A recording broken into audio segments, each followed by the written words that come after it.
إن الحمد لله نحمده ونستعينه ونستغفره ونعوذ بالله من شرور أنفسنا ومن سيئات أعمالنا من يهده الله فلا مضل له ومن يضلله فلا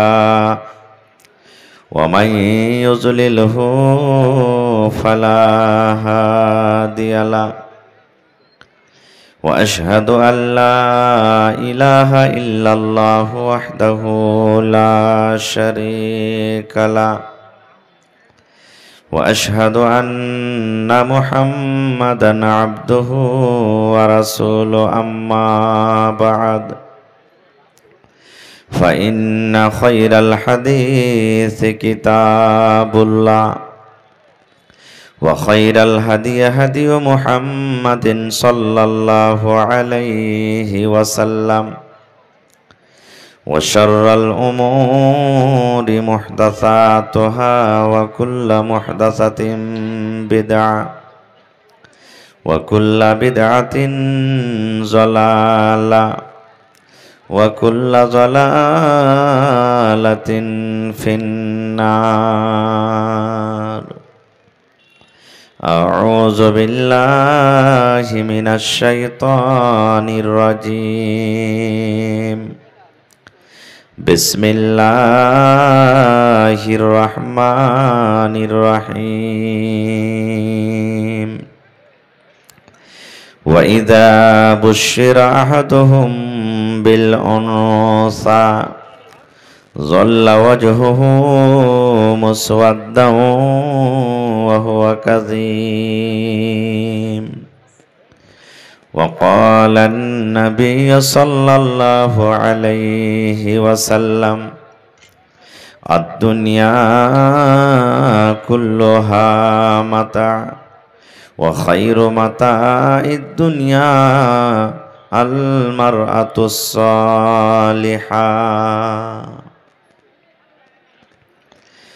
ওহরে মুসলমান তোরা হারিস না ঈমান। ওহরে মুসলমান তোরা হারিস না ঈমান। নমাজ পড়ো রোজা রাখো, নমাজ পড়ো রোজা রাখো, আর পড়ো কুরআন। ওরে মুসলমান তোরা হারিস না ঈমান। যদি করো নমাজ রোজা থাকবে না তোর পাপের বোঝা। যদি করো নমাজ রোজা থাকবে না তোর পাপের বোঝা। পুলসে রাতে পার করিবেন, পুলসে রাতে পার করিবেন খোদা রব্বে দো জাহান। ওরে মুসলমান তোরা হারিস না ঈমান। নমাজ পড়ো রোজা রাখো, আর পড়ো কুরআন। ওরে মুসলমান তোরা হারিস না ঈমান। কি কোহরে কি আমল কলি একাই আলি একাই যাবি। কি কোহরে কি আমল কলি একাই আলি একাই যাবি। ভালো আমল যদি করে গেলি, নেক আমল যদি করে গেলি হবে তোর কল্যাণ। ওরে মুসলমান তোরা হারিস না ঈমান। নারে তাকবীর।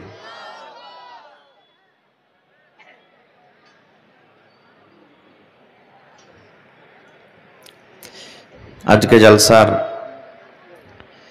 যোগ্যতম শ্রদ্ধেয় সভাপতি সাহেব, উপস্থিত ওলামায়ে কেরাম, সারাদিন কামকাজ করে নরম গরম বিছানাকে ত্যাগ করে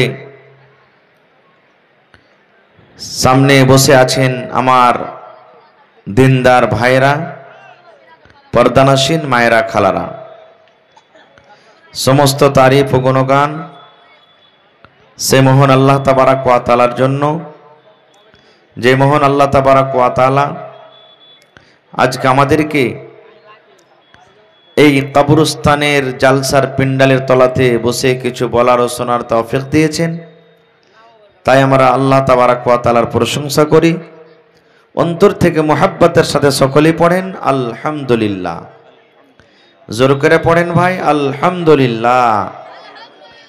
তারপর আমাদের শেষ নবী হযরত মুহাম্মদুর রাসূলুল্লাহ পড়েন সাল্লাল্লাহু আলাইহি সাল্লামের পর অগণন দারুদ শরীফ শান্তির ধারা বর্ষিত হোক, আমিন। আল্লাহুম্মা সাল্লি আলাইহি আল্লাহুম্মা বারিক আলাইহি। ভাই মুসলমান, আজকে আমি আপনাদের সামনে কোরআন মাজিদের কয়েকটা আয়াত তেলাওয়াত করেছি, সাথে আল্লাহর নবী মুহাম্মদ সাল্লাল্লাহু আলাইহি সাল্লামের একটা হাদিস পড়েছি। সে আয়াত এবং হাদিসকে সামনে রেখে আমি আমার বক্তব্য ইতি করব। আমা তাওফিকি ইল্লা বিল্লাহ। আল্লাহর কাছে দোয়া করি রব্বুল আলামিন আমি যা কিছু বলবো যেন সেই হাদিস এবং কোরআন থেকে বলতে পারি, সাথে আমরা শোনার পর যেন সকলে আমল করতে পারি, তার জন্য আল্লাহ আমাদেরকে তৌফিক দেন। পড়ুন আল্লাহুম্মা আমিন। ভাই মুসলমান, ওয়াজ করার আগে একটা গল্প বলবো আপনাদেরকে, আর খুব দামি গল্প। হাদিস কোরআনের কথা না, একটা গল্প। মাগরিবের নামাজ কয় রাকাত আছে ফরজ ভাই? জোরে বলেন। 3 রাকাত। মাশাআল্লাহ। এই যে আজকে দেখেন পিন্ডালে অনেক তালেবে ইলম মাদ্রাসার ছাত্ররা জালসা শুনতে এসেছে। এই মতোই একটা তালেবে ইলম, একটা ছাত্র একটা মসজিদে মাগরিবের টাইম হয়ে গেছে যে নামাজটা এখানেই পড়েলি। যারা মুসাল্লিগুন মসজিদে, ওনারা বললেন, এই ছেলে নামাজটা পড়িয়ে দাও তো, পড়ালেখা ছেলে আছো, নামাজটা পড়িয়ে দাও। ছেলেটা আগে বেড়েছে, ইমাম হয়েছে, আল্লাহু আকবার বলে বুকে হাত বেঁধেছে, বায়েত বাণী পড়ে আউযুবিল্লাহ বিসমিল্লাহ পড়ে সূরা ফাতিহা পড়ে কিন্তু চুপচাপ দাঁড় হয়ে আছে, আর কিচ্ছু পড়ে না। সূরা ফাতিহা পড়া পরে আর একটা সূরা পড়তে হবে না, হবে না ভাই? হবে। ও ছেলেটা সূরা ফাতিহা পড়ে কিন্তু দাঁড় হয়ে আছে, আর কিচ্ছু বলে না। একটা গল্প বলছি, হাদিসের কথা নেই।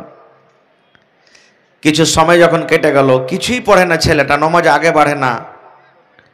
পিছন থেকে একজন মুসাল্লি তখন বলছেন যে, এই নামাজটা বাড়াইবে না, এরকম ভাবে দাঁড় হয়ে থাকবে?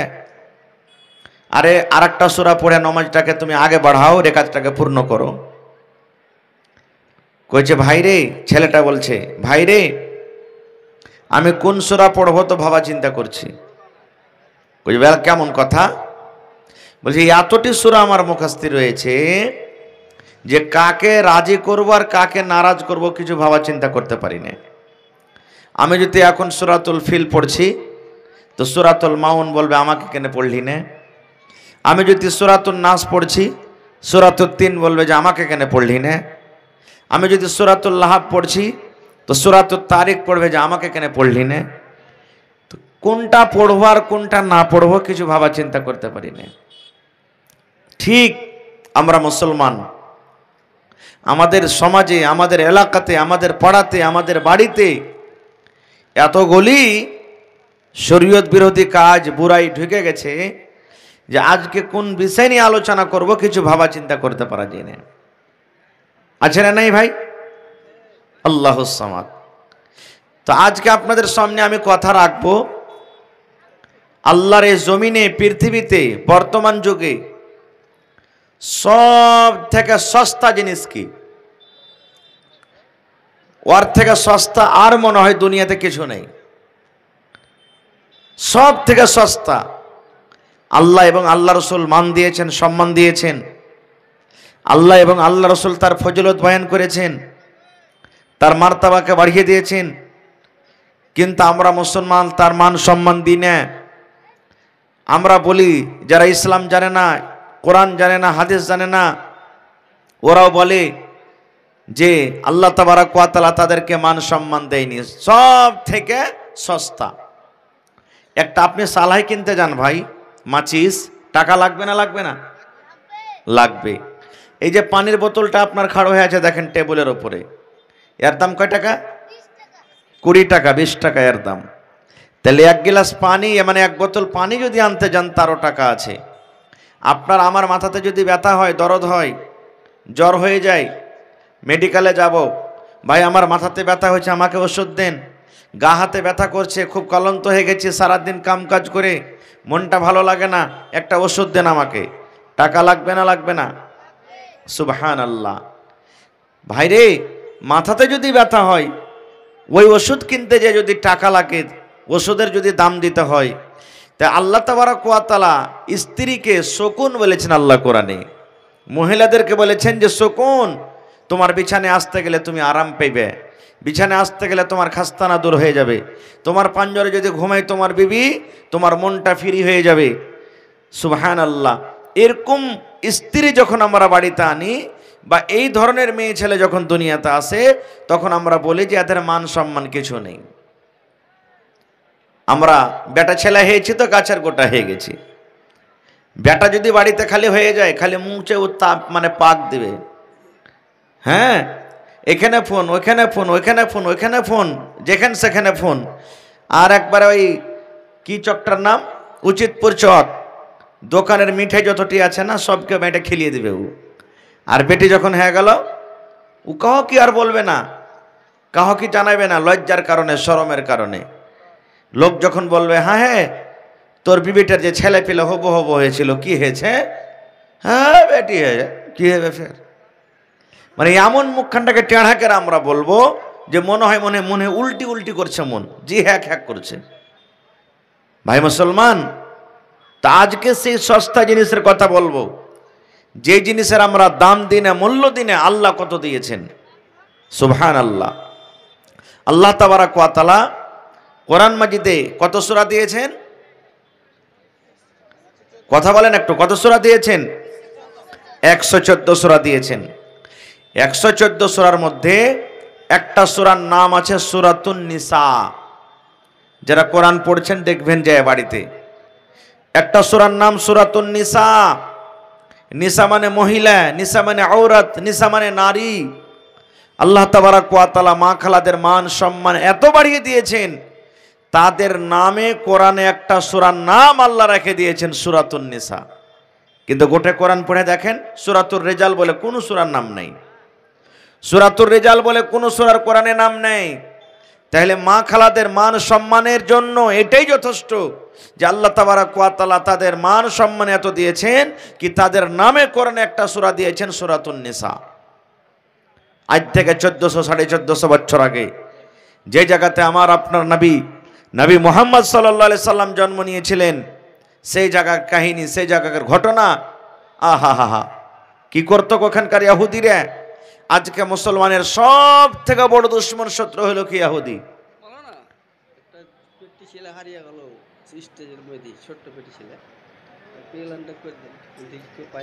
কয় বছরকার? হ্যাঁ, মা খালারা ছেলে পিলাগুলাকে ভালো করে নিয়ে থাকবেন। জালসাতে ছেলে পিলা হারিয়ে যাচ্ছে মানে জালসা শুনতে আসেনি, ও খালি গল্প করতে এসছে। ছেলে হারিয়ে যাবে কেন জি ভাই? এখন এত ভিড় ভাড়ে ছেলে হারিয়ে যাওয়ার মানে খোঁজাখুঁজি খুব কষ্ট। তো কোনো ভাই যদি কান্দাকান্দি করে ছেলেটা দেখতে পান তো স্টেজে পৌঁছে দেবেন। ভাই আমার 1400-1450 বছর আগে ইহুদি ওরা সব দিনই মুসলমানের দুশ্মন, আজকে নতুন নয়। যেমন আজকে জুলুম অত্যাচার হয়েছে কি হয় না?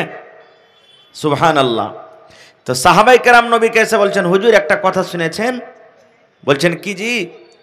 বলছে ইহুদিরা যখন ওরকে বিবির হাইজ হয়, মাসিক হয়, মা খালার হাইজ হয় মাসে মাসে, 3 দিন 4 দিন 5 দিন 6 দিন করে মা খালারকে হাইজ হয়, মাসিক হয়। তো বলছেন হুজুর, ইয়াহুদিরকে যখন বিবিরকে হাইজ হয় তখন ওকে বিছানায় ঘুমাইতে লাই না, স্ত্রীটাকে বলে এই তুই আলাদা হয়ে থাক, তুই নাপাক খেয়ে আছিস, এখন যেদিন তুই নাপাক খেয়ে থাকবি আমার বিছানায় আসবি না, আমার বিছানায় তুই পা দিবি না, বিছানায় ঘুমাবি না, আমার জন্য রুটি করবি না, ঘাঁটি করবি না, ভাত করবি না, ছাতু করবি না, আমার জন্য তুই তরকারি করবি না, পানি নিয়ে আসবি না, যেদিন তুই নাপাক হয়ে থাকবি তুই আমার থেকে দূরে থাক, তুই নাপাক হয়ে আছিস। দেখেন কত জুলুম করত ভাই। এটা তো আল্লাহ রাব্বুল আলামিনের পক্ষ থেকে আল্লাহ তাদেরকে দিয়েছেন যে মাসে মাসে 2 দিন 3 দিন 4 দিন 5 দিন করে তারা নাপাক হয়ে থাকবে। আর সেই কথাটা তারা কত বড় মনে করত, একটা মহিলার পরে কত জুলুম অত্যাচার করত। বিবিকে বলতো তুই নাপাক হয়ে আছিস রে, তুই আমার বিছানায় আসবি না, হট তুই এখান থেকে আমার বিছানা থেকে চলে যা। নবী যখন কথাটা শুনলেন তখন নবীজি বললেন কি জানেন, রে আমার সাহাবী, এ আমার উম্মতের দল, তোমরা শুনে নাও, ইহুদি যে কাজ করে, খবরদার খবরদার তোমরা নিজের বিবির সাথে সেই কাজ করবে না। ইহুদিরা নিজের বিবির সাথে যে ব্যবহার করে সেই ব্যবহার তোমরা নিজের বিবির সাথে তোমরা করবে না। ওরা নিজের বিবির পরে যেটা জুলুম অত্যাচার করে, খবরদার তোমরা নিজের বিবির ওপরে জুলুম করবে না। নবী আমার বলেছেন, হে মহিলারে, যখন তোমাদের মাসিক হবে, যখন তোমাদের হাজ হবে, তোমরা 2টা কাজ থেকে তোমরা দূরে থাকবে। 2টা কাজ তোমরা করতে পাবে না। 1 নম্বর কাজ নবী বলেছেন, মহিলা যখন তোমাদের মাসিক হবে, হাজ হবে, তোমরা নামাজ পড়বে না। আল্লাহ রাব্বুল আমিন তোমাদের জন্য নামাজকে মাফ করে দিয়েছেন। তোমরা মসজিদে ঢুকবে না, নামাজ তোমরা পড়বে না। জয় দিন তোমরা নাপাক হয়ে থাকবে মহিলা, আল্লাহ রাব্বুল আমিন তোমাদের নামাজকে মাফ করে দিয়েছেন, তোমরা কিন্তু নামাজ পড়বে না। 1 নম্বর কাজ। 2 নম্বর কাজ নবী বলেছেন, মহিলা যদি রমজান মাস চলে আসি, রোজার মাস যদি তোমরা পেয়ে যাও, আর রোজার মাসে যদি কোনো মা, যদি কোনো খালা, যদি কোনো বোন, দাদি, নানি নাপাক হয়েছে, মাসিক চালু হয়েছে, নবী আমার বলেছেন, মহিলা যেদিন তুমি নাপাক হয়ে থাকবে তুমি রোজা রাখবে না। খো আল্লাহ রাব্বুল আমিন রোজা রাখা তোমাকে নিষেধ করে দিয়েছেন, তুমি নাপাক হালাতে রোজা রাখিও না, মাসিকের হালাতে তুমি রোজা রাখিও না। যখন তুমি ভালো হয়ে যাইবে তুমি ওই রমজান মাসে রোজা রাখো। আর জয়টা তোমার রোজা ছুটবে, 3টা রোজা ছুটলো, 4টা রোজা ছুটলো, 5টা ছুটলো, 6টা ছুটলো, জয়টা তোমার রোজা ছুটবে রে মহিলা। যেমন রমজান মাস চলে যাবে, আর রমজান মাস যখন পার হয়ে গেল, আরো যে সামনে বছর রমজান আসার আগে আগে মধ্যখানে 11 মাস বাঁচলো, এই 11 মাসের মধ্যে তুমি তোমার বাকি রোজাকে তুমি পূর্ণ করে নাও। এই 2টা কাজ মহিলারা করবে না। 3 নম্বরে নবীজি পুরুষরাকে বললেন, হে পুরুষরা তোমরা শুনে নাও, তোমাদের বিবির হাইজ হয়েছে, এই বলে তোমরা বিছানা আলাদা করিও না। তোমার বিবি তোমার পাঞ্জরে ঘুমাবে, গায়ে গা লাগিয়ে ঘুমাবে, তোমার কোনো গুনাহ হবে না। তোমার গায়ে গা লাগায়ে ঘুমাবে, একে বিছানায় ঘুমাবে, তোমার গুনাহ হবে না। তোমার বিবি তোমার জন্য তরকারি রান্না করবে, সেই তরকারি তুমি খাবে, তোমার কোনো গুনাহ হবে না, ক্ষতি হবে না। তোমার বিবি তোমার জন্য রুটি করবে, তোমার বিবি তোমার জন্য ভাত রান্না করবে, তোমার বিবি তোমার জন্য সব কিছু করবে। কিন্তু পুরুষে একটা কাজ তুমি শুধু সেই সময়তে করবে না। কি কাজটা যে মৌলানা? এই কাজটা হলো এইটা, যখন তোমার বিবির মাসিকের হালাতে থাকবে তখন বিবির সাথে তুমি সহবাস করিও না, বিবির সাথে তুমি মিলন করিও না। এই কাজটা বাদ দিয়ে তুমি দুনিয়ার যত কাজ আছে তোমার জন্য হালাল, এই কাজটা বাদ দিয়ে তোমার জন্য তোমার বিবি সব কিছু তোমার জন্য হালাল। যদি তুমি ইচ্ছা করো, তোমার বিবি মাসিকের হালাতে আছে, তোমার বিবিকে যদি তুমি চুমা দিতে চাও তুমি চুমা দিতে পারো, তোমার বিবির গায়ে গা লাগায়ে তুমি ঘুমাইতে পারো, তোমার কোনো গুনাহ হবে না। পুরুষরা একটাই কাজ তুমি শুধু করবে না, তোমার বিবির সাথে তুমি হামবিস্তারি করবে না। কারণ যদি মাসিকের হালাতে কোনো পুরুষ যদি বিবির সাথে মিলন করে, ওই পুরুষের গুনাহ হয়ে যাবে, পাপ হয়ে যাবে, এবং তাকে জরিমানা আদায় করতে হবে। যতক্ষণ জরিমানা না আদায় করবে আল্লাহ রাব্বুল আমিন গুনাহকে মাফ করবেন না। নারে তাকবীর।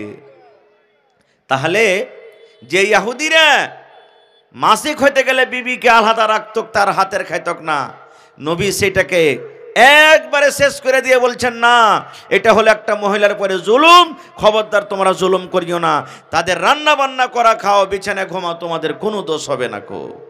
ভাই মুসলমান, আজকে যদি আমাদের বাড়িতে বেটি হয় মন ভারী হয়ে যায়।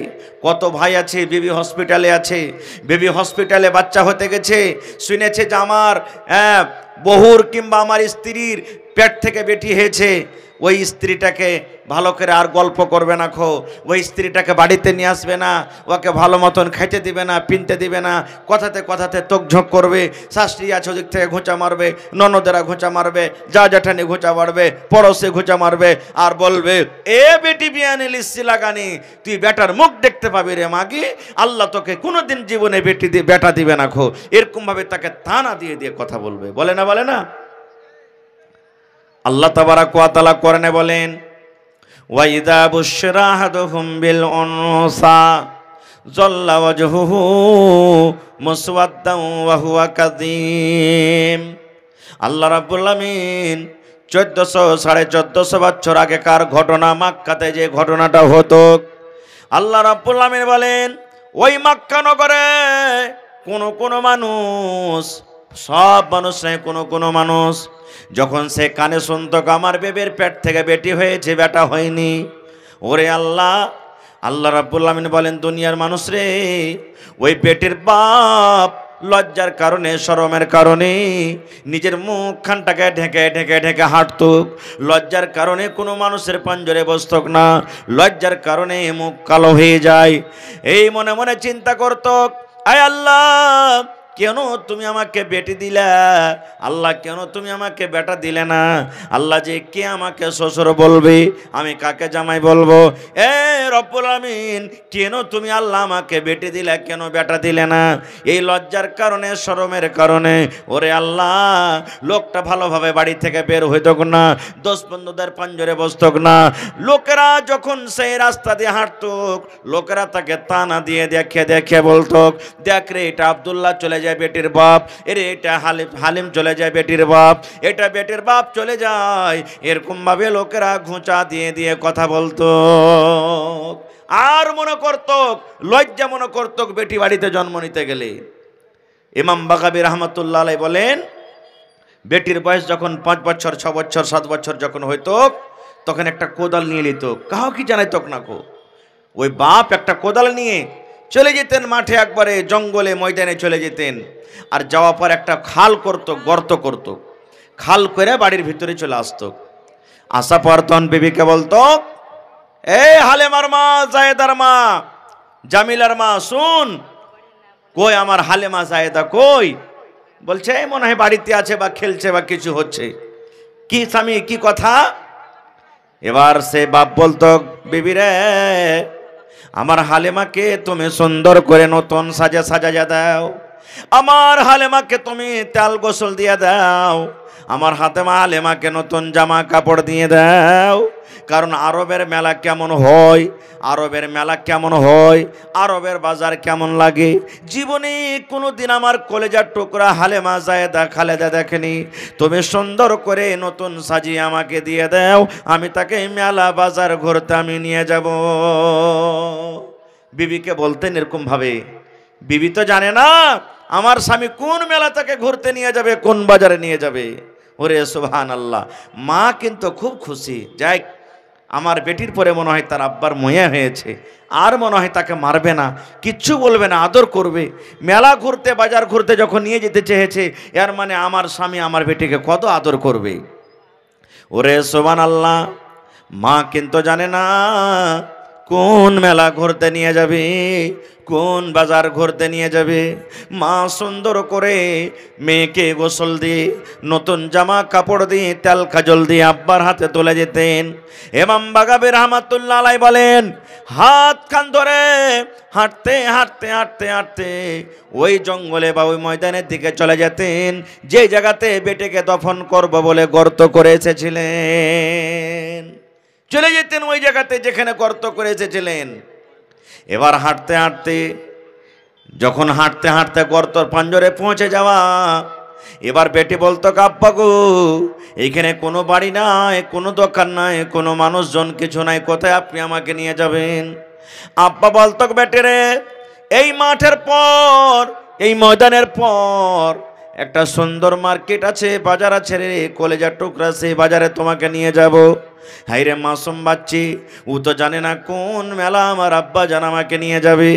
এবার হাঁটতে হাঁটতে ওই খালের পাঞ্জরে, গর্তর পাঞ্জরে যখন পৌঁছে যায়, এবার আব্বা জান বেটিকে বলে, হালে মারি, এ আমার জায়দা খালেদা, তুমি একটু নিজের মুড়িটাকে বাড়িয়ে দেখো রে মা, খালটা কত বড়। তুমি নিজের চোখটা বাড়িয়ে দেখো রে মা, খালটা কত বড় রে। সুবহানাল্লাহ।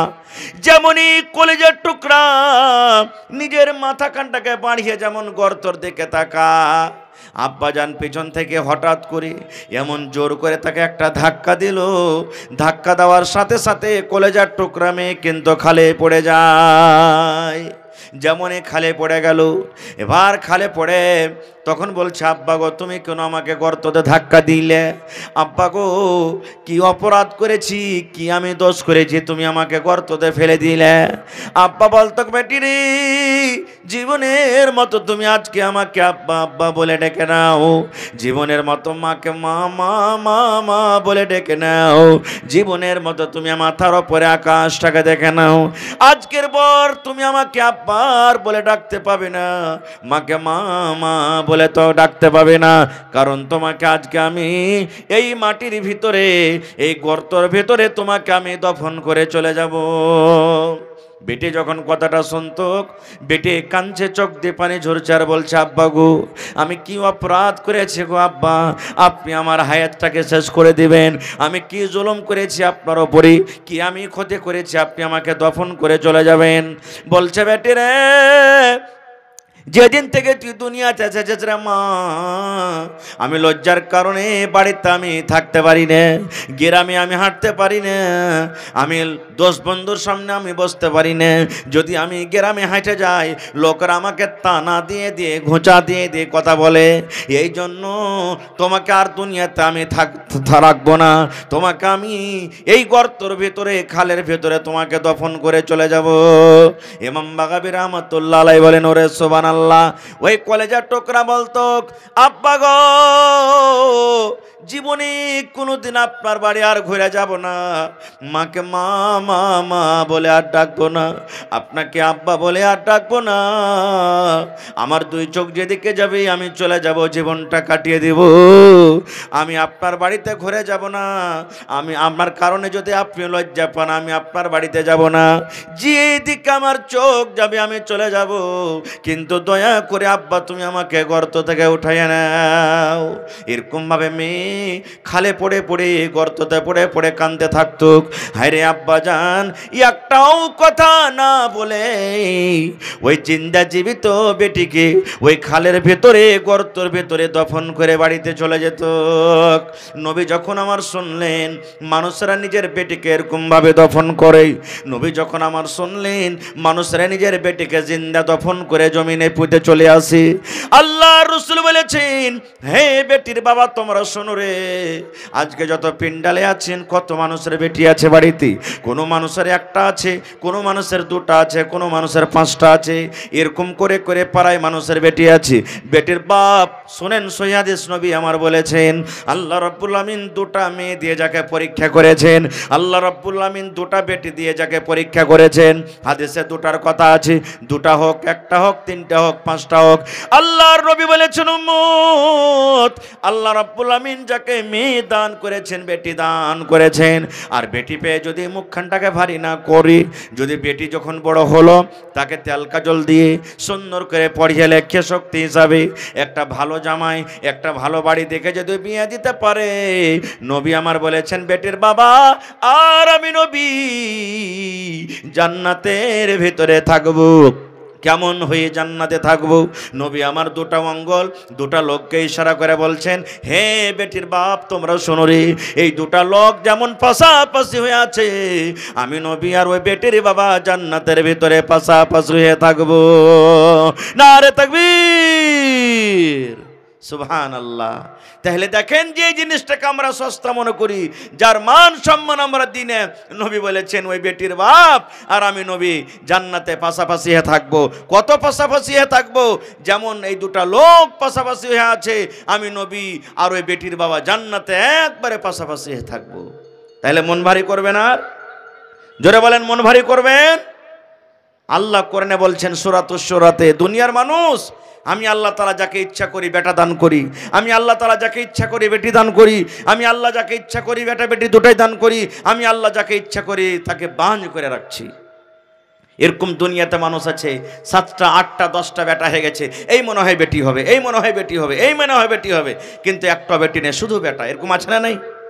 দুনিয়াতে কত মানুষ আছে আল্লাহ তাবারক ওয়া তাআলা তাকে শুধু বেটি দিয়েছেন, আর কত মনে আশা, এই মনে হয় বেটা হবে, এই মনে হয় বেটা হবে, এই মনে হয় বেটা হবে, কিন্তু বেটা নয়, শুধু বেটি হয়ে যায়।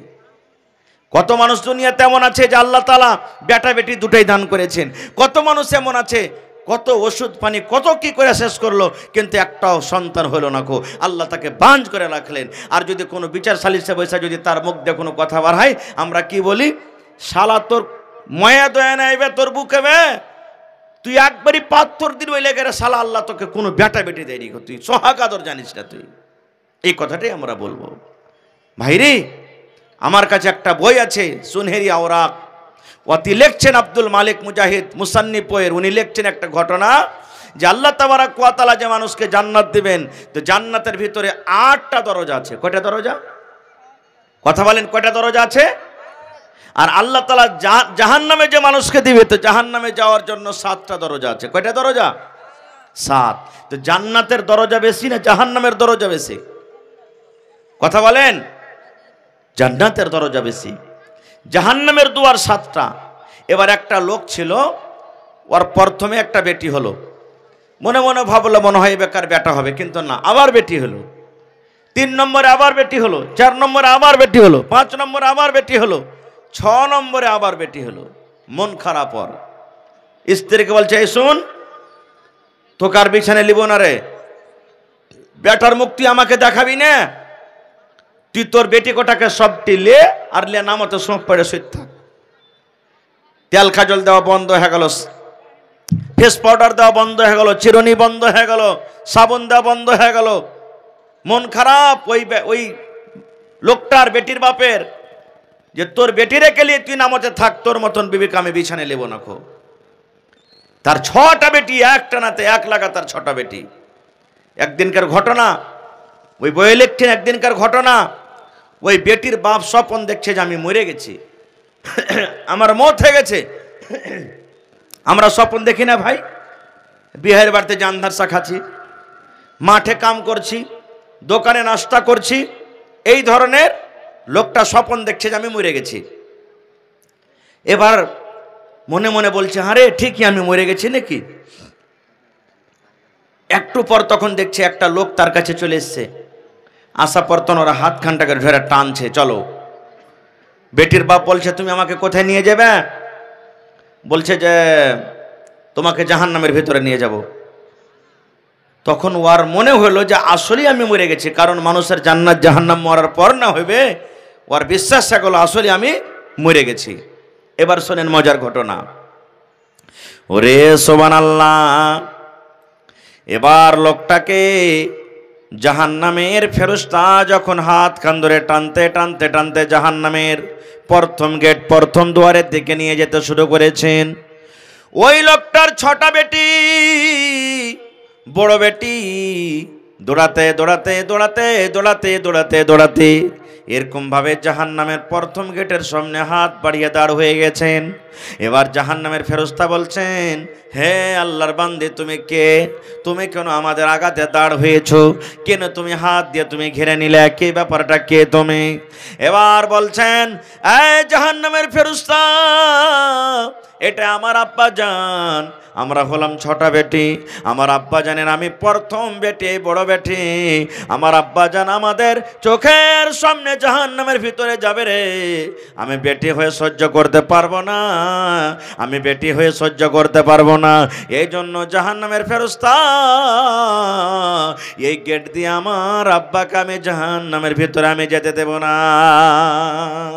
এই ফেরেশতা, আমি আমার আব্বাজানকে আমি এই গেট দিয়ে জাহান্নামের ভিতরে যেতে দেব না। খো জাহান্নামের ফেরেশতা আবার হাত কান ধরে টানতে টানতে 2 নম্বর দরজা দিয়ে হাঁটতে শুরু করেছেন।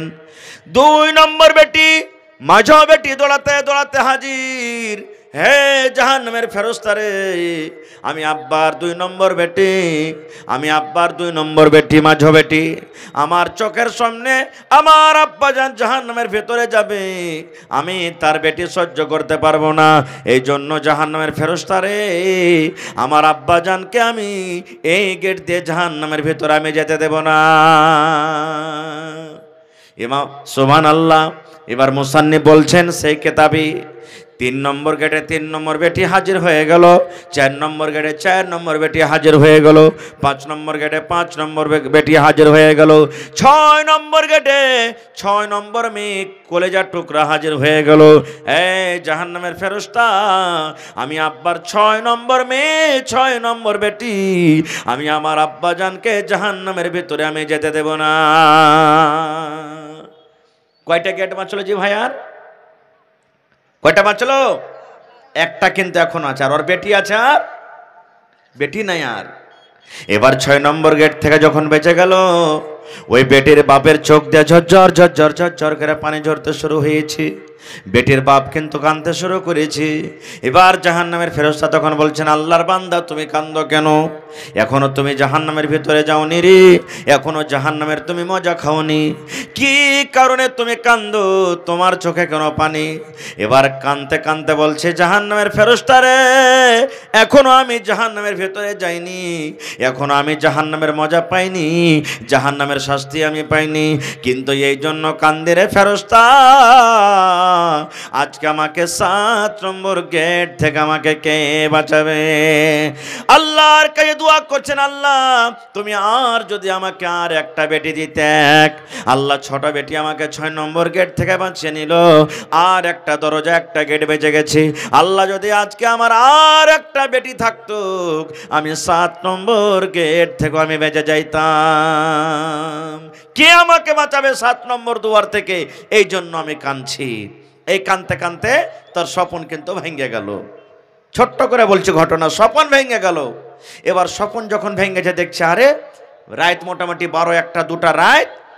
ওর বিবিকে দেখছে সমস্ত বেটি রেখে নিয়ে নামতে শুইতে আছে, বড় বড় মশাতে ফুঁড়ছে, কতদিন থেকে মাথাতে তেল নাই, চিরুনি করেনি, সাবুন মাখেনি, কত কাপড়টা নোংরা হয়ে আছে, শুইতে আছে। আর বলছে আমি তো স্বপ্ন দেখছিলাম। তখন আফসোস করে বলছে, আল্লাহ যদি আজকে আমার স্বপ্নটা যদি সত্য হইতো তাহলে আমার অবস্থা কি হইতো?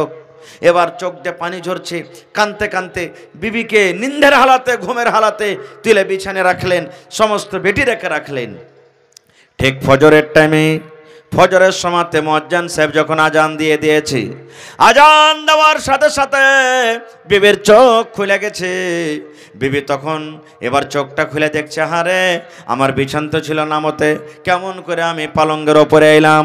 মাথা লেড়ে দেখছে, হারে আমার মাথাতে তো সীতা করা ছিল না, তেল ছিল না, কে আমাকে তেল দিল? আমার চুলে কে চিরুনি করে দিল? এবার স্বামীর দিকে দেখছে, কান্দা কান্দা কান্দা তার চোখ কিন্তু লাল হয়ে গেছে, কান্দা কান্দা চোখের পাতাগালা ফুলে গেছে। এবার বলছে, স্বামী গো, এত রাতের বেলাতে কেন আপনি কাঁদছেন? কি হয়েছে আপনার? এত রাতের বেলাতে না ঘুমিয়ে আপনার চোখে পানি দেখি, আপনি তো কান্দা কান্দা চোখকে ফুলিয়ে দিয়েছেন, চোখ আপনার লাল হয়ে গেছে। বলছে বিবি রে, আমি রাতের বেলাতে স্বপ্ন দেখেছি রে বিবি। এরকম এরকম ঘটনা, গোটা ঘটনা শুনিয়ে দিলেন। বলতে বলতে বলতে এরকম ভাবে বিবিকে বুকে জড়িয়ে ধরছে, বলছেন বিবি রে, জীবনে তোমার উপরে কত জুলুম করেছি, অত্যাচার করেছি, আর তোমার পরে জুলুম অত্যাচার করব না। তুমি দয়া করে আমাকে মাফ করে দাও, দয়া করে তুমি আমাকে মাফ করে দাও, দয়া করে তুমি আমাকে মাফ করে দাও, আর তোমার পরে আমি কোনোদিন জুলুম অত্যাচার করব না। ভাই মুসলমান, ঘটনা বলার উদ্দেশ্য হলো এই, আল্লাহ তাবারক ওয়া তাআলা বেটি রূপে যাকে বেটি দান করেছেন, এটা আল্লাহ রাব্বুল আলামিনের পক্ষ থেকে একটা দয়া, একটা নিয়ামত। কিন্তু আজকে আমরা মুসলমান সেই নিয়ামতটা পেয়ে আল্লাহুস সামাদ, আজকে আমরা মন ভারী করছি, বেটির মান সম্মান দিনে ইসলাম শরীয়ত আল্লাহ এবং আল্লাহ রসুল মেয়েদের মান সম্মান যতটুকু বাড়িয়ে দিয়েছেন, দুনিয়ার কোনো ধর্মে এরকম মেয়েদের মান সম্মান বাড়া হয়নি। আর একটু আগে চলেন, নবীজি নিজের মেয়েকে কত ভালোবাসতেন জানেন? এটা সহিহ হাদিস। একদিনকার ঘটনা, নবীজির ছোট মেয়ের নাম কি বলেন তো আপনারা? নবীজির ছোট মেয়ের নাম কি জানেন না? আয়েশা।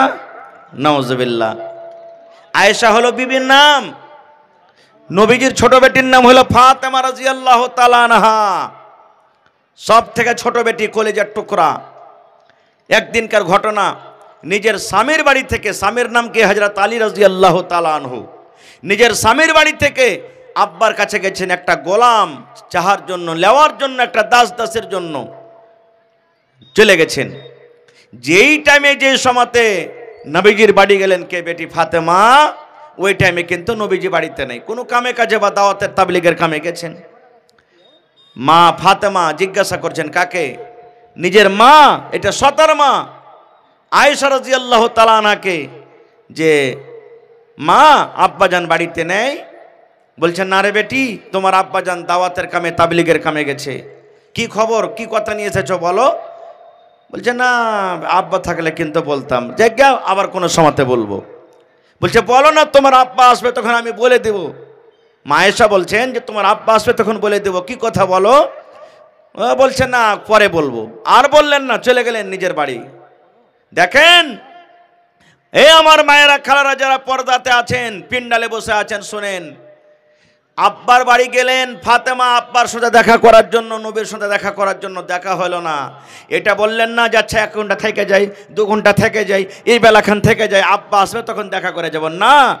তখনই আবার নিজের স্বামীর বাড়ি চলে গেলেন হাইটে, যে কে জানি আমার আব্বা যদি, আমার স্বামী যদি আমাকে খুঁজে, আমাকে যদি বিছানের দিকে ডাকে, আমার যদি কোনো দরকার থাকে, খাইতে লাগে না, আমার স্বামী যদি আমাকে না দেখতে পেলে হয়তো নারাজ হয়ে যাবে, তখনই আবার চলে গেলেন বাড়িতে। কিন্তু আজকে মা খালার অবস্থা কি জানেন? যদি নিজের স্বামীকে বলে, আব্দুল্লাহর মা, আব্দুল্লাহর বাপ, এ হালেমার বাপ, আমি একটু আমার ভাইকে দেখে আসছি, আমি মাকে দেখে আসছি, আব্বাকে দেখে আসছি, যাবো আর আসবো। ও যদি খলি চলে যায় 1 ঘন্টা বলে, তো গোটাই দিনমেন থেকে আসবে। 1 দিন বলে যায় তো 5 দিন ওর হবে, হবে কি হবে না? নিজের স্বামী কি জিনিস সে বুঝবে না কো। মা ফাতেমা বলছে না, আমি চলে যাব। চলে গেলেন। নবী আমার আহা হা হা সন্ধ্যাবেলাতে এলেন বাড়ি। মা আয়েশা বলছেন, নবীজি আর জানেন? বলছে কি হয়েছে? বলছে ফাতেমা দেখা করতে এসেছিল আপনার সাথে, আমি জিজ্ঞাসা করলাম কিন্তু আমাকে বলেনি। ওরে সুবহানাল্লাহ। আয় আমার এলাকার ভাইয়েরা শুনেন, নবীজি নিজের কলিজার টুকরাকে কত ভালোবাসতেন। ওরে আল্লাহ, যখন মা আয়েশা বলেন আপনার কলিজার টুকরা ফাতেমা আপনার সাথে দেখা করার জন্য এসেছিল, তখনই নবী বাড়িতে না থেমে, নবী আমার সেই টাইমে রাতের বেলাতে নবী আমার বেটের সাথে দেখা করার জন্য চলে গেলেন। ওই টাইমে, ওই সময়তে 10,000 নাকি জি? 1 হাত মানে 50,000, 5,000। আচ্ছা ভাই, প্রথম কলম এসছেন, আল্লাহর রাস্তায় দেন, কবরস্থান আখিরাতের ঘর, আখিরাতের জায়গা, আল্লাহ আপনাকে ভালোবাসবে ইনশাআল্লাহ। দেন জি, 5,000 নগদ, 5,000 দিয়ে দিবেন পরে ইনশাআল্লাহ। হ্যাঁ, জমিন কিনতে হবে ভাই। বর্তমান সরপঞ্চ নাকি? কি নাম আপনার নাম? सरपंच इस्ताब আলী সাহেব 10,000, 5,000 নগদ আর 5,000 ইনশাল্লাহ দিয়ে দিবে। নারে তাকবীর, মাশাআল্লাহ। দেখেন এতটি হরেন বাজছে, সব দুনিয়ার একবার 2-4 কিলোমিটার দূর থেকে শুনে নিয়েছে। হ্যাঁ 5,000। আচ্ছা আচ্ছা, তো এক কাম করেন, আর 2,000 টাকা দিয়ে দেন সরপঞ্চ সাহেব, 7,000 টাকা করে দেন। হ্যাঁ 7,000 করে দেন। জানেন আমার মৌলানা বলে দিলেন, তাও আর 2,000 টাকা দিয়ে 7,000 করে দেন। কসম খেয়েছেন নাকি ভাই? কসমটা তো ভাঙেন কমসে কম। হ্যাঁ আল্লাহ, লেখেন 2,000 টাকা লেখেন, তো দিয়ে দিবেন ইনশাল্লাহ। আচ্ছা 1,000 টাকা পুরিয়ে দেন, 1,000 করে দেন। আচ্ছা দেন, ঠিক আছে, আমি হাদিসটা বলে নিই, তারপর ইনশাল্লাহ আপনাকে দোয়া দিচ্ছি। এবার নবীজি তখনই কিন্তু বেটির সাথে দেখা করে চলে গেলেন। দরজাতে গিয়ে ইজাজত চাইছেন, অনুমতি চাইছেন। ফাতেমা, আলী তোমরা বাড়িতে আছো? ফাতেমা রাদিয়াল্লাহু তাআলা আনহা বলছেন, আমরা কিন্তু বিছানায় শুইতে গেছি, চোখ বন্ধ হয়নি, জায়গা আছি, কিন্তু শুইতে গেছি। এবার নবীর আওয়াজ পেয়ে ফাতেমা রাদিয়াল্লাহু তাআলা আনহা এবার তখন বিছানা থেকে ওঠার জন্য প্রস্তুত হয়ে গেছেন। আল্লাহ রাসূল বললেন, ফাতেমা আমার জামাই আলী কই? বলছে আব্বা গো, আপনার জামাই আলী বিছানায় শুইতে আছে। নবী আমার বলছেন, ফাতেমা তোমরা শুইতে থাকো, আমি নবী তোমাদের ঘরের ভিতরে আমি আসছি। মা ফাতেমা বলেন, এবার আমার আব্বাজান ঘরে এলেন, আমি বিছানাতে একদিকে শুইতে আছি, আমার স্বামী একদিকে বিছানায় শুইতে আছেন। আল্লাহর নবী আমার আব্বাজান আমাদের দুজনের মধ্যখানে নবী আমার কিন্তু বসে গেলেন। বসে যাওয়ার পর তখন বলছেন, বেটি রে, আমি না শুনেছি তুমি আমার সাথে দেখা করার জন্য গেছিলে রে মা, কি তোমার দরকার রয়েছিল, কি কারণে তুমি আমার সাথে দেখা করতে গেছিলে রে মা? আমি এখন তোমার আব্বু হাজির হয়েছি, বলো রে মা তুমি কি কারণে আমার সাথে দেখা করার জন্য গিয়েছিলে? এই আমার এলাকার ভাইয়েরা শোনেন, নবী আমার কত ভালোবাসতেন বেটিকে। যেমনই নবী শুনলেন আমার বেটি আমার সাথে দেখা করার জন্য এসেছিল, নবীজি 1 সেকেন্ড আর বাড়িতে দাঁড়ালেন না, তখনই চলে গেলেন। যখন নবী বললেন, বেটি রে কি কারণে তুমি আমার সাথে দেখা করার জন্য তুমি এসেছিলে রে মা, বলো তো। এই আমার মায়েরা, এবারে ফাতেমা নিজের হাত খানটাকে এরকম ভাবে কিন্তু দেখান, আব্বা গো এই যে দেখেন, আপনি আমার হাত দেখেন, আব্বা আমার হাত দেখেন, আব্বা গো আমার হাতের দিকে দেখেন। আল্লাহর নবী যেমনই নিজের বেটির হাত দেখলেন, ওরে সুবহানাল্লাহ, হাতে কিন্তু বড় বড় বড় বড় ফোঁসা পড়ে গেছি, কত ফোঁসা সাদা হয়ে আছে, কত ফোঁসা কিন্তু গলে গলে গেছি, হাতটা রক্তে রক্তিত হয়ে আছে, লাহুলাহান হয়ে আছে, হাতে ফোঁসা পড়ে গেছে। এবার নবী তখন বলছেন, মারে তোমার হাতে কেন ফোঁসা পড়লো, তোমার হাতে কেন ফোঁসা পড়ে আছে? বলছে, আব্বা গো আপনার জামাইয়ের বাড়িতে কাম কাজ করে করে যাতা পিছে পিছে ইন্দারা থেকে পানি তুলে তুলে, কুয়া থেকে পানি তুলে তুলে আপনার এই আমার হাতে কিন্তু ফোঁসা পড়ে গেছো গো আব্বা। যাতা পিছে পিছি ইন্দারা থেকে কুয়া থেকে পানি তুলে তুলে স্বামীর বাড়িতে কাম কাজ করে করে আমার হাতে ফোঁসা পড়ে গেছি। সুবহানাল্লাহ। দেখেন নবীর বেটি নিজের স্বামীর বাড়িতে কাম কাজ করে করে হাতে ফোঁসা পড়ে গেছে। আহা হা হা, আজকে যদি আমরা হইতাম কি বলতাম, এই বেটি শুন, বিছান কথা যা ছেলে তো তুই ই কাঞ্জুসের বাড়িতে আর থাকতে হবে না, চল ইয়া তো কেরা বাড়িতে কাম করতে পারা যাবে না, খো তাড়াতাড়ি কেরা পরিয়ে বিস্তারলে আর চল বাড়ি চলে যা। আমার কোনো বহিন যদি মাকে ফোন করে, মা গে কোন বাড়িতে তুই বিয়ে দিলি গে মা, আরই মিনসার ভাত খেতে ভালো লাগে না গা মা, শুধু কাম কাজ করাইছে। কত মা খালা এমন আছেন বুঝাবে, না রে বেটি শ্বশুরের বাড়িতে থাকতে গেলে কাম করতে হবে, শ্বশুরের বাড়িতে থাকতে গেলে ভালোভাবে থাকতে হবে, বুঝাইবে। আর কত মা খালা এমন আছে, এক কাম কর না, তুই তো বেকার আয়, তুই তো বেকার আয়। এবার যেমনই চলে গেল তখন ফোন করে ডাকবে, হাজি আমাকে আনতে আসবে না, 5 দিন 7 দিন যখন আনতে আসবে না, বলছে যাবো। ই বেচারি কোনো রকম গেছে 5 দিন 7 দিন পর বিবিকে আনতে, আর 2-4টা চাংড়া খাড়ো করে তখন বাস হাত কান ধরে খুঁটিতে বাঁধিয়া নেড়াতে 2-4 বাড়ি দিয়ে তখন বলছে, এই তোর বাড়িতে আমার বেটি ভাত খেতে পারবে না, মরার বেটা মরা, 3 লাখ টাকা তোকে দিয়েছি, 2 লাখ টাকা আমার বিয়েতে খরচা হয়েছে, 5 লাখ টাকা দে, 10টা মানুষ ডাক, আর দে আমার বেটিকে তালাক করে তুই চলে যা। এরকম হয়েছে কি হয়নি? শেরশাহবাজিতে আমাদের এরকম হয়েছে। কিন্তু ওরে সুবহানাল্লাহ, নবী আমার বেটির হাত দেখলেন, ফাতেমার হাতে কিন্তু ফোঁসা পড়ে আছে। ওরে আল্লাহ, এ আমার ভাইয়েরা, মায়েরা, খালারা শোনেন, নবী তখন বলছেন, বেটি রে, তুমি আমাকে হাত রেখে কি বলতে চাইছো রে মা? বলছে, আব্বা গো, আমাকে যদি আপনি একটা গোলাম দিতে পারতেন, একটা দাসী গোলা দিতে পারতেন, আমার কাজে আরাম হতো, আমার স্বামীর বাড়িতে কাম কাজ করতো, আমি আপনার মেয়ে আরাম পাইতাম। এই জন্য একটা গোলাম চাইতে গেছিলাম, একটা চাকর চাইতে গেছিলাম। যদি চাকর গালা একটা দিতে পারতেন, আমি শুনেছি লড়াইতে আপনি অনেক চাকর পেয়েছেন, দাস দাসী পেয়েছেন, ওই দাসী গোলা যদি আপনি আমাকে দিতে পারতেন, আমার বাড়িতে কাজ করতো। নবী তখন বলছেন, বেটি, তুমি আমার কাছে গোলাম চাইছো, তো গোলাম থেকে যদি একটা ভালো জিনিস তোমাকে দিতে, কোনটা নিবে তুমি? গোলাম নিবে না ভালো জিনিস নিবে? উদাহরণস্বরূপ বলি, আপনার কাছে যদি আপনার বেটি যে বলে, আব্বাজি একটা ছাগল গলা দেও তো, দান দো একটা ছাগল গলা, তো আপনি যদি বলেন, হারে বেটি, ছাগল নিয়ে কি করবি, চল তোকে 30,000 টাকা দিয়ে একটা গাই গলা কিনে দেবো, তো আপনার বেটি ছাগল নিবে না গাই নিবে বলেন তো? জোরে বলেন, কি নিবে জি ভাই? গাই নিবে।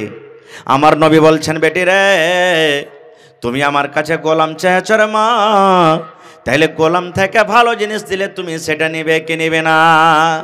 মা ফাতেমা বললেন, আব্বা গো, আমি গোলাম চেয়েছি, গোলাম থেকে যদি ভালো জিনিস আপনি আমাকে দেন, আমি সেই ভালো জিনিসটা নিব। ভালো জিনিস কি আমি পরে বলছি, কথাটাকে রেখে দিলাম। তার আগে আমি বলি আপনাদেরকে, ফাতেমাটা কে? কে হলো ফাতেমা? ফাতেমা কে? আরে আল্লাহ, আল্লাহর নবী বলেছেন, শেষ নবী আমি দুনিয়াতে এসেছি, আমার পর নবী হয়ে দুনিয়া তার কেউ আসবে না। আমি শেষ নবী, শেষ পয়গম্বর, ইমামুল আম্বিয়া। যত নবী দুনিয়াতে এসেছিলেন, সমস্ত নবীদেরকে নামাজ পড়ালছেন, ইমাম হয়েছেন সেই নবীর বেটি ফাতেমা। নবী আমার বলেছেন, আল্লাহ রাব্বুল আমিন আমাকে প্রথম নম্বরে বলবেন, নবী গো, যাও তুমি জান্নাতের দুয়ার খুলে দাও, জান্নাতের গেট খোলো।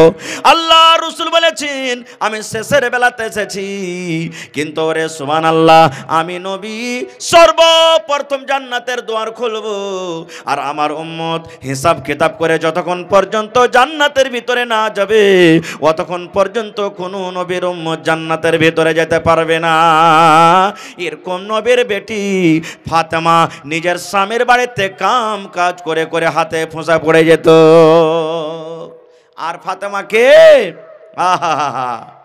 আল্লাহ রাসূল সাল্লাল্লাহু আলাইহি সাল্লাম 10 জন নবী, 10 জন সাহাবীর নাম লিয়েছেন, যাকে আশরায়ে মুবাশশারা বলা হয়। এই আব্দুর রহমান তুমি জান্নাতে যাইবে, এই সাদ তুমি জান্নাতে যাইবে, এই আবু বকর তুমি জান্নাতে যাইবে, হে উমর তুমি জান্নাতে যাইবে, হে সাঈদ তুমি জান্নাতে যাইবে। 10 জন সাহাবীদের নাম লিয়েছেন। তার মধ্যে একজন সাহাবী ছিলেন কে? আলী রাদিয়াল্লাহু তাআলা আনহু। নবী আমার বলেছেন, আলী তুমি জান্নাতে যাইবা। দুনিয়াতে তারা জান্নাতের খুশখবরি পেয়েছেন, দুনিয়াতে জান্নাতের সার্টিফিকেট পেয়েছেন, আলে তুমি জান্নাতে যাইবা। ওরে সুবহানাল্লাহ, এরকম জান্নাতে মানুষ যে দুনিয়াতে জান্নাতের সার্টিফিকেট পেয়েছেন, এরকম জান্নাতে মানুষের বিবি হলেন কে? ফাতেমা রাদিয়াল্লাহু তাআলা আনহা, যে নিজের স্বামীর বাড়িতে কাম কাজ করে হাতে ফোঁসা পড়ে যেত। আর কে ফাতেমা? একদিনকার ঘটনা, নবীজি জিবরিল ফেরেশতার সাথে গল্প করছেন, তখন হাসান হোসেন ছোট বাচ্চা, 5-7 বছরকার বাচ্চা, 2-4 বছরকার বাচ্চা, হঠাৎ করে কাঁদতে কাঁদতে নবীর পাঞ্জরে বসে গেছেন যাইয়া। হযরত জিবরিল আর নবীজি একটুখানি দূরে গল্প করছেন, আর আল্লাহ রাসূল সাল্লাল্লাহু আলাইহি সাল্লামের নাতি হাসান এবং হুসাইন কাঁদছেন, কাঁদতে কাঁদতে নবীর পাঞ্জরে বসে গেছেন। এবার তখন জিবরিল ফেরেশতা বলছেন, নবী গো, এটা কে? বলছে, আমার নাতি। জিবরিল ফেরেশতা বলছেন, নবী গো, আপনার নাতিকে আপনি কত ভালোবাসেন। এবার নবী বললেন, জিবরিল রে, আমার নাতিকে আমি অত ভালোবাসি, যে আমার নাতিকে ভালোবাসে সেই নবী যেন আমাকে ভালোবাসলু। আমার নাতিকে যে মহব্বত করে আমার সাথে মহব্বত করলো, আর আমার নাতিকে যে ভালোবাসে না, মহব্বত করে না, সেই যেন নবী আমি আমার সাথে সে মহব্বত করলো না। এবার জিবরিল আমিন বললেন, নবী গো, যে নাতিকে আপনি এত আদর দেন, এত ভালোবাসেন, তার ভালোবাসাটা আপনার ভালোবাসা, তার নারাজগিকে আপনার নারাজি, আপনার মরে যাওয়ার পর, আপনার দুনিয়া থেকে চলে যাওয়ার পর একটা এমন সময় আসবে, একটা এমন টাইম আসবে, আপনার এই নাতিকে কিছু মানুষেরা তীর দিয়ে, বললাম যে তালোয়ার দিয়ে, কত রকম কষ্ট আঘাত দিয়ে আপনার নাতিকে দুনিয়া থেকে শহীদ করে দেবেন। যেমন কথাটা শুনলেন, এবারে নবী বলছেন, জিবরিল রে, আমার এই নাতিকে এত আদর করি, আমার নাতিকে মারবে, আমার এত নাতিকে কষ্ট দিয়ে মারবে, বলছে হ্যাঁ আপনার নাতিকে শহীদ করে দিবে। এবার নবী বললেন, জিবরিল, আমার নাতিকে যখন মারবে আমি নবী সেই সময়তে বাঁচবো না, থাকতে পাবো না, কিন্তু জিবরিল রে, যেই জায়গাতে আমার নাতিকে মারা হবে, তুমি দয়া করে ওই জায়গাটা, ওই জমিনখানা তুমি আমাকে একবার দেখাও তো, যেই জায়গাতে আমার নাতিকে শহীদ করা হবে। ওরে আল্লাহ, এবার আল্লাহ রাব্বুল আমিনের আদেশে জিবরিল আমিন সেই জায়গাটা, সেই জমিনটা, যেই জায়গাতে নবীর নাতিকে শহীদ করা হয়েছে, আল্লাহ রাব্বুল আমিনের আদেশে সেই জমিনখানটা নবীকে দেখিয়ে দেওয়া হলো। শুধু তা নয়, আল্লাহ রাসূল বলেছেন, যত নওজওয়ান, যত যুবকরা জান্নাতের ভিতরে যাবে, যত নওজওয়ান জান্নাতের ভিতরে যাবে রে, আমার নাতি হাসান হোসেন জান্নাতের ভিতরে যাবে, এবং শুধু জান্নাতে যাবে না, সমস্ত নওজওয়ান, সমস্ত যুবকের জান্নাতের ভিতরে সর্দার হবেন আমার নাতি হাসান হোসেন। এরকম জান্নাতে সর্দারের হাসান হোসেনের মা হলেন ফাতেমা, যে নিজের স্বামীর বাড়িতে কাম কাজ করে হাতে ফোঁসা পড়ে যায়। এবার ফাতেমাটা কে আর একটু জানেন? এই আমার মায়েরা, খালারা, আল্লাহ রাসূল সাল্লাল্লাহু আলাইহি ওয়াসাল্লাম বলেছেন, আমার ফাতেমা জান্নাতের ভিতরে যাবে, আমার ফাতেমা জান্নাতে যাবে, আমার ফাতেমা জান্নাতি মহিলা। আল্লাহ রাসূল বলেছেন, আমার ফাতেমা শুধু জান্নাতে যাবে না রে, যত মহিলারা জান্নাতের ভিতরে যাবে, যত নারীরা জান্নাতের ভিতরে যাবে, সমস্ত নারীদের নেত্রী, সমস্ত নারীদের সরদারনি হবে কে? আমার ছোট বেটি, কলেজার টুকরা ফাতেমা। এরকম জান্নাতি মেয়ে ছেলে ফাতেমা নিজের স্বামীর বাড়িতে কাম কাজ করে করে হাতে ফোঁসা পড়ে যেত। সুবহানাল্লাহ। তা নবীজি বেটিকে এত আদর করতেন। गुजारिश है कि आप लोग शांति बनाकर बैठ जाएं। जो रजाकार हजरात हैं, जो जलसा कमेटी है, अगर कोई मामला पेश आता है तो वो देख लेंगे। सामीन हजरात से गुजारिश है कि आप लोग बैठ जाएं। আপনারা বসে যান ভাই, এরকম ভাবে মাহফিল ছেড়ে চলে যাওয়াটা कोई मामला नहीं है, आप लोग बैठ जाएं। কিছু হয়েছে, शांति बनाकर आप लोग बैठ जाएं। আপনারা বসে যান। তো ভাই আমার কথা হলো যে আমাদের বাড়িতে যদি মেয়ে জন্মগ্রহণ হয়, এরকম ভাবে আদর মহব্বত আমাদেরকে করতে হবে, মন ভারী করতে হবে না কো ভাই। বলার কথা মেলায় আছে, এরকম ভাবে যদি বয়ান রাখা যায় আরো কিছু সময় লাগবে। তবে ভাই আজকের জালসা হলো কি কবরস্থানের জালসা নাকি? আজকে জালসাটা হলো কবরস্থানের জালসা। আল্লাহুস সামাদ। आज का जलसा कमेटी जो भी हैं, रजाकार हजरात से गुजारिश है कि आप लोग जो दौड़ धूप कर रहे हैं या कोई मामला है, आप सामीन हजरात को पंडाल में आने के लिए कहें। হয়নি হবে না, হতে পারে না, আমার নবীর সাথে কারো তুলনা। হয়নি হবে না, হতে পারে না, আমার নবীর সাথে কারো তুলনা। হায়রে তুলনা তো দূরের কথা, ছায়াও মিলে না। হয়নি হবে না, হতে পারে না, আমার নবীর সাথে কারো তুলনা। হয়নি হবে না, হতে পারে না, আমার নবীর সাথে কারো তুলনা। সকল নবী রাসূল ছিলেন খোদার দিবানা, দু নয়নে দেখব খোদা ছিল তামান্না। সকল নবী রাসূল ছিলেন আল্লাহর দিবানা, দু নয়নে দেখব আল্লাহ ছিল তামান্না। আরে মর নবীকে ডেকে নিলেন, আরে মর নবীকে ডেকে নিলেন, দেখবে রব্বানা। হয়নি, হবে না, হতে পারে না, আমার নবীর সাথে কারো তুলনা। হয়নি, হবে না, হতে পারে না, আমার নবীর সাথে কারো তুলনা। ইউসুফকে দেখে যারা আঙ্গুল কেটেছে, তারা কি আমার নবীর রূপ দেখেছে? ইউসুফকে দেখে যারা আঙ্গুল কেটেছে, তারা কি আমার নবীর রূপ দেখেছে? আরে দেখতো যদি কেটে দিত, আরে দেখতো যদি কেটে দিত কলিজা খানা। হয়নি, হবে না, হতে পারে না, আমার নবীর সাথে কারো তুলনা। হয়নি, হবে না, হতে পারে না, আমার নবীর সাথে কারো তুলনা। নারে তাকবীর। ভাই আমার, আজকে জালসাটা হলো কবরস্থানের জালসা। আজকে যখন আমরা বাড়িতে বানাই 10 লাখ, 15 লাখ, 50 লাখ, 1 কারোর টাকা আমরা খরচ করে বাড়ি বানাই, থাকবো কতদিন যার কোনো গ্যারেন্টি নেই। 1 মাস থাকবো, 1 বছর থাকবো, 50 বছর থাকবো, 1 ঘন্টা থাকবো, কি পাবো না থাকতে কোনো গ্যারেন্টি নেই। কিন্তু সুবহানাল্লাহ, কবর একটা এমন জায়গা, কিয়ামত পর্যন্ত সেই জায়গাতে আমাদেরকে সোজা থাকতে হবে। এমন দামি জায়গা। আজকে আমরা ঘর বাড়ি আমরা বানাইতে যাচ্ছি, কত টাকা খরচ হয়, সুবহানাল্লাহ। ভাইরে, আজকে আপনাদেরকে নিয়ে এখানকার এলাকার মানুষ, গ্রামের মানুষ একটা জালসার আয়োজন করেছে, যে শুনতে পেলাম জমিনের কিছু পাওয়া গেছে, কবরস্থানের জমিন কিনতে হবে, টাকা লাগবে, যার কারণে আজকে জালসাটা লাগানো হয়েছে। এটা খুব দরকারের জিনিস। আল্লাহুস সামাদ। আমরা মুসলমান, আমরা যখন মরে যাব আমাদেরকে জানাজা পড়ে কবরে মাটিতে দফন করবে, আমাদেরকে কবরের ভিতরে থাকতে হবে। এই জন্য কবরস্থানের জালসা ভাই আমার 1 টাকা, 2 টাকা, 5 টাকা, 10 টাকা যা পারবেন যে আমি আপনাদের কাছে নিব। তার আগে আমি একটা আবদার রাখছি, দেখি কোন আল্লাহর বান্দা আছেন যে কবরস্থানের জন্য 1 কাঠা 2 কাঠা জমিন কেউ দান করতে পারবেন। গত রাত্রে জালসা আমার শেখে মোহতারাম তাহিদ আলম সাহেব সালাফি হাফেজাহুল্লাহ, উনিও ছিলেন কালকে জালসাতে। আল্লাহুস সামাদ। এই মির্জাপুরে 7 কাঠা জমিন ওখানে দান হয়েছে, মসজিদের জালসা ছিল। আজকে দেখি যেখানে কবরস্থানের জমিন নেওয়া হবে, ওইখানে যদি কোনো ভাই পারেন, কাহার জমি থাকে, তো 1 ডিসমিল হোক, 1 কাঠা হোক জমিন আপনি সেখানে দিয়ে দিবেন। আর ওখানে আপনার যদি জমিন না আছে, মাঠে ময়দানে অন্য জায়গাতে আছে, তা 1 কাঠা জমির দাম বা আধ কাঠা জমির দাম যা হবে, বা 1 ডিসমিল জমির দাম যা হবে, আপনি সেই জমিনটাকে কিনে আপনি ঈদগাহের কবরস্থানের জন্য আপনি দিয়ে দিবেন।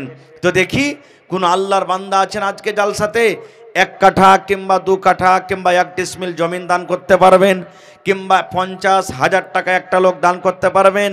দেখি আল্লাহর কোন এমন বান্দা আছেন এই কবরস্থানের জমির জন্য 10,000, 20,000, 5,000 করে করে কতটি লোক দিতে পারবেন। কমিটির লোককে বলবো মা খালাদের পিন্ডালে চাদর দিয়ে আপনারা পাঠিয়ে দেন। মায়েরাকে বলবো, হে আমার মায়েরা, আজকে আপনাদের বয়ান আমি রাখলাম। আল্লাহ রাব্বুল আমিন আপনাদের মান সম্মান অত দিয়েছেন। মানুষেরা জুলুম অত্যাচার করছে করুক, সমাজ জুলুম অত্যাচার করছে করুক, এর হিসাব সমাজ কিয়ামতের দিন দিবে। কিন্তু আপনারা মনটা ভারী করিয়েন না। সমাজের কারণে ট্রেনের পাট্রিতে গিয়ে আপনাদেরকে জীবন দিতে হবে না, গলাতে দড়ি লাগিয়ে ফাঁসে যেতে হবে না কো, বিষের বোতল মুখে নিয়ে আপনাদেরকে বিষ খাইতে হবে না কো। এই জন্য মায়েরাকে বলবো, চাদর আপনাদের হয়তো পিন্ডালে ঘুরছে কিংবা যাচ্ছে, আপনারা চাদর ভর্তি করে করে এই আখিরাতের ঘর কবরস্থানের জন্য আপনারা দান দিয়ে পাঠাবেন। গলার হার দিবেন, নাকের নাকমণি দিবেন, পার পায়াল দিবেন, হাতের আংটি দিবেন, কাঁচা বদনা ছাগল বকরি যা আপনার জুড়বে আল্লাহর হস্তে সবাই কিন্তু আপনারা দিয়ে যাবেন মেহেরবানি করে। কেউ বাকি থাকবেন না আল্লাহর হস্তে। এবং যতটি ভাই সামনে আছেন, যারা রাস্তাতে আছেন,